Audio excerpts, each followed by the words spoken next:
Welcome to the Torahbirthing podcast. Hey, my name is Batya Khan.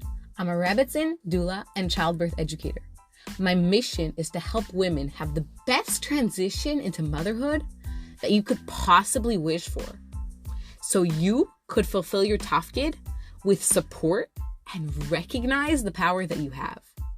The Torah is the guidebook for our lives. It's the best mindset work that you could possibly do. Are you familiar with it? It's important to know, it's important to learn, so let's do this. This episode is kind of a part 2 of last week's episode. I don't know if it's the fact that I just finished my Kala teacher training, Baruch Hashem, or if it's not a real thing that people are doing or seeing, but I am seeing people get the whole concept of intimacy so wrong. There were people I heard saying, maybe Torah is outdated or patriarchal. Maybe we have, or we should have, different standards for today. There was a take of just general misunderstanding and people saying that this is just about physical enjoyment and arguing back and forth about how much self-control men have or how much they should have. So to those 2 points, I want to say real quick, because this episode is not specifically about that. Halacha is not outdated. We just have to understand it. And secondly, intimacy is much, much more than just a physical thing. The body can't physically do anything by itself. The eyes, they can't see. And the intimate parts cannot function or achieve a pregnancy. It's only Hashem's ruchnius, spiritual power, working through them that causes them to function. And we could discuss this for ages. But anyway, to get deeper into today's topic, I noticed that there's a whole movement to eradicate body part embarrassment and shame in intimacy. And I'm all for that, really. It's important to know your anatomy. But here's the thing. There's lots of ways to do that. I heard a woman singing with her kids, head, shoulders, knees, and toes. You know that song?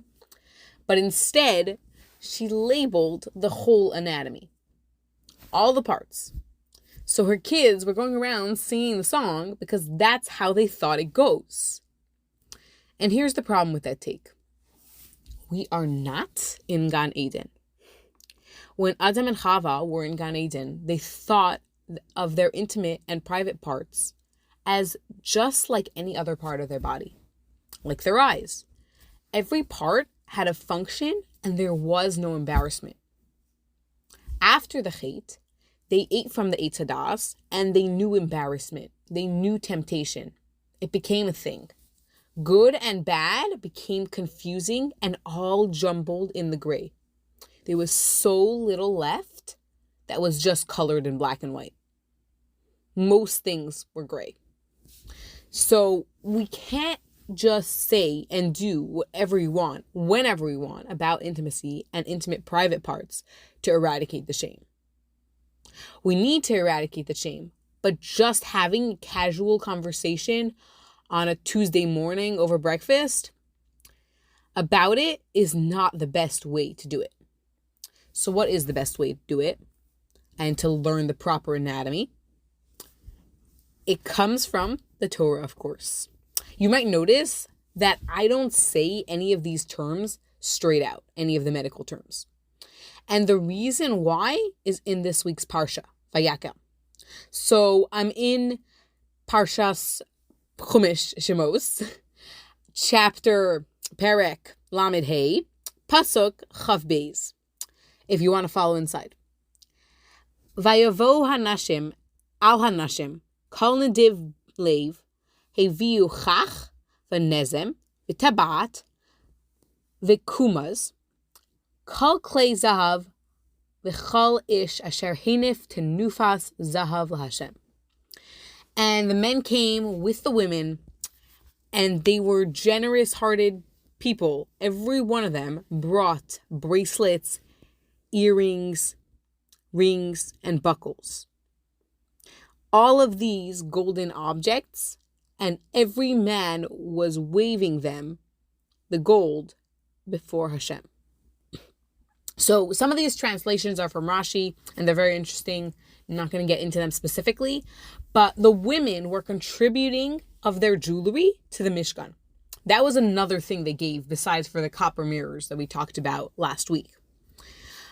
And continue on talking about also this week in the Parsha. But let's look carefully at Rashi's translation of kumas.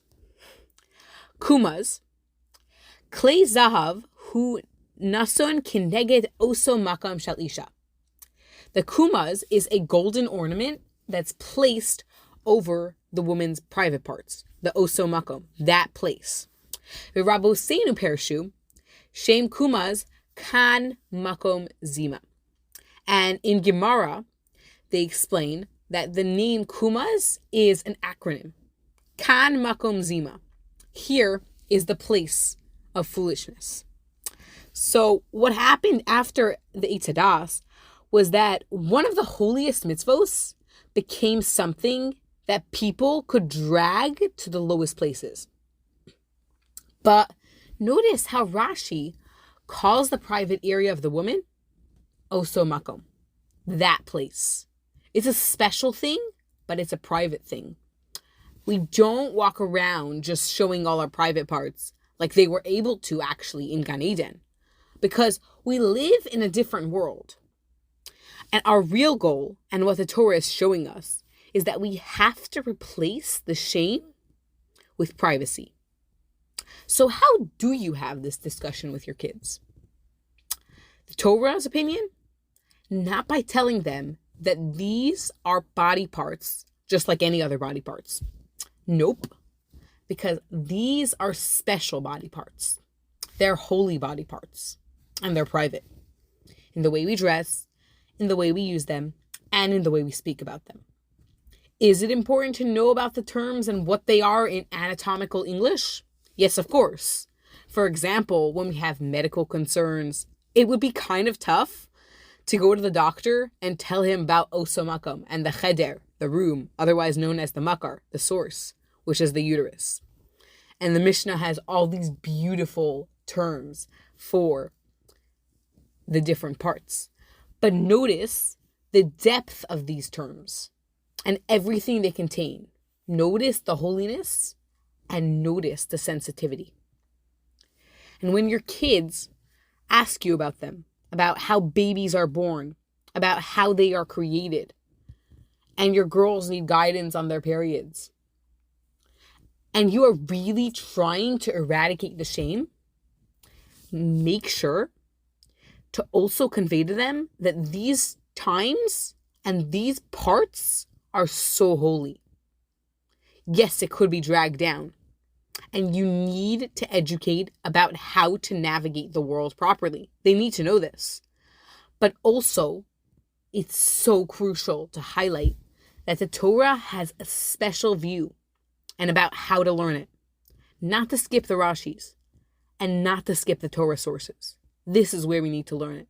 I personally was so shocked when I was talking to a coworker and she was telling me that she didn't know what I was teaching the girls in Chumash class. I had to teach it to her and explain to her about the real story of the fight between Dasan and Aviram, where the wife of one of them was violated by the Egyptian who Moshe had killed the day before. And so many other stories in Tanakh that weren't covered in school. It's interesting. I originally wanted to call this podcast the Torah You Didn't Learn in School podcast, because I don't only talk about birth, as you can see. This topic is also very important and very related. But I didn't want to come across as negative and knocking the system without bringing any real solutions. But that's a whole other topic. The school system is not going to be enough for your kids. So what's important for your home and for your kids is the perspective that you hold, because you can make it or break it. The perspective that you hold and what you teach It's so important for us as mothers, personally, for you as a mother, to keep learning what the Torah says about it. So thanks for joining me.